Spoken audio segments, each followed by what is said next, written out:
वापारी खां पुछंदासीं या वापारी खे खणी वेंदासीं। जंहिंखे मूंखे ॿनी वठणी आहे त ॿनी जी मूंखे ॼाण कोन्हे, ॿनी न वरी आउं कंहिं माहिर खे वठी ॾेखारींदुसि त हीअ ॿनी वठिजे या न वठिजे या मक़ादे में कजे या न कजे, हिते हीअ फ़सुलु थींदो या कोन थींदो। त जेको माण्हू जंहिं ॻाल्हि में माहिर हूंदो उनखे उन ॻाल्हि जी ख़बर हूंदी आहे। हाणे ॾिसो जेको डॉक्टर आहे जानवरनि जो, उनखे इंसाननि वारो डॉक्टर अची चेक कोन कंदो, इंसाननि वारे डॉक्टर में चेक कोन कंदो, ऐं जेका इंसान आहे त हुनखे डॉक्टर जानवरनि वारो डॉक्टर चेक कोन कंदो। हर हिकु जी पंहिंजी महारत आहे, हर हिकु पंहिंजो फील्ड आहे, हर हिकु पंहिंजो शोबो आहे। इन करे असां ॾिसो मुस्लमान आहियूं ऐं इहा ॻाल्हि अलाह ताला जो फज़ल आहे जो असांजे दिलि में नेकी जो हिस्सो विधो अथसि। त असीं इहा हालांकि कमज़ोर आहियूं, गुनाहगार आहियूं, लेकिन इहा हूंदी आहे त असीं वधि में वधि नेकी करियूं, वधि में वधि अलाह ताला ॾे मुतवजह थियूं, पंहिंजी क़बर खे रोशन करियूं। हाणे इहा आहे कंहिं ॻाल्हियूं अहिड़ियूं आहिनि जेको दुनिया ऐं दीन जी अचे थी वञे त पोइ असांजी हालति इहा थी थिए असीं दीन खे छॾे दुनिया ॾांहुं मुआइल थींदा आहियूं। मिसाल हीअ आहे, ॾिसो अॼुकल्ह इहो रवाजु हले पियो, असां सिंधियुनि में इहो रवाजु आहे त असीं बाबे जे फ़ौत थियण खां पोइ नियाणियुनि खे हिसो कोन ॾियूं, ज़मीननि में ॿनी में घर में हिसो कोन था ॾियूं, इनखे ऐब था सम्झो। अगरि का भेण पंहिंजो हिसे जो मुतालबो करे बि सही त असीं उन भेण सां खाधो पीतो ॻाल्हाइण माना छॾे ॾियूं।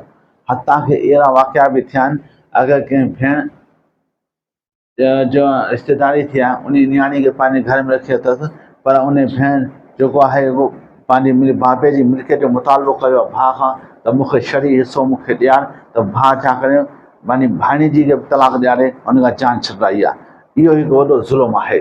नबी साईं फरमायो जंहिं कंहिंजी हिकिड़ी ॿाली ॿनी फॿाई ज़मीन फॿाई, अलाह रब क़यामत ॾींहुं 7 ज़मीन तोप जी किची विझंदो। सम्झो उनखे झंडो ॾिबो त हीउ उहो माण्हू आहे जेको ज़मीन फॿाईंदो हुयो माण्हुनि जो। त हाणे इहा आहे त जंहिंजो जिन हक़ु आहे, जेका बाबे फ़ौत थियण खां पोइ जेको मीरास जे भाउ खे जेतिरो मिले थो, भेण खे जेतिरो मिले थो उनखे माण्हू ॾेई छॾे। हक़ीक़त हीअ आहे अगरि मिल्कियत अञा तक़सीम न थी आहे, का भेण या को भाउ चवे त आउं नथो खणां तई भाउ वञी पाण में विराए खणो, इहो बि शरी तौर ते जाइज़ कोन्हे। हुनखे पंहिंजो हिसो वठिणो पवंदो, पंहिंजो हिसो वठी पोइ भले ॿाहिरनि खे बख़्शे ॾे।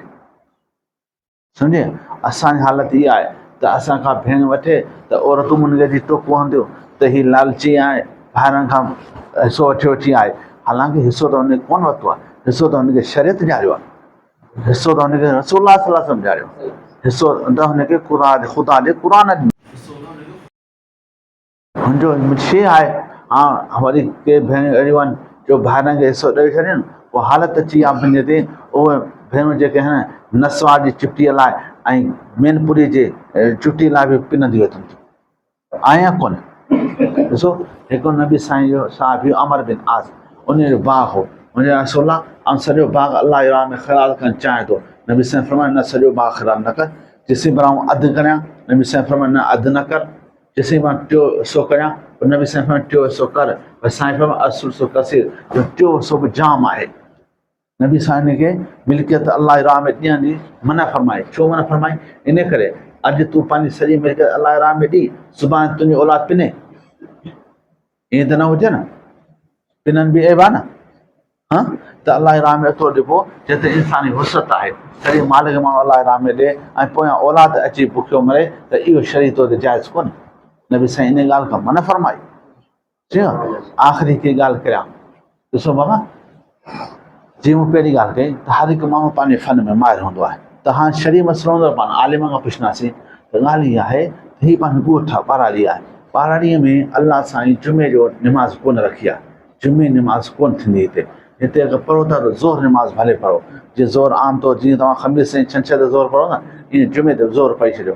पर हीअ ॿाराड़ी आहे, पसमानदा इलाइक़ो आहे, तव्हां हिते जेको आहे जुमो नथो थिए, जुमे जा कई शराइत आहिनि।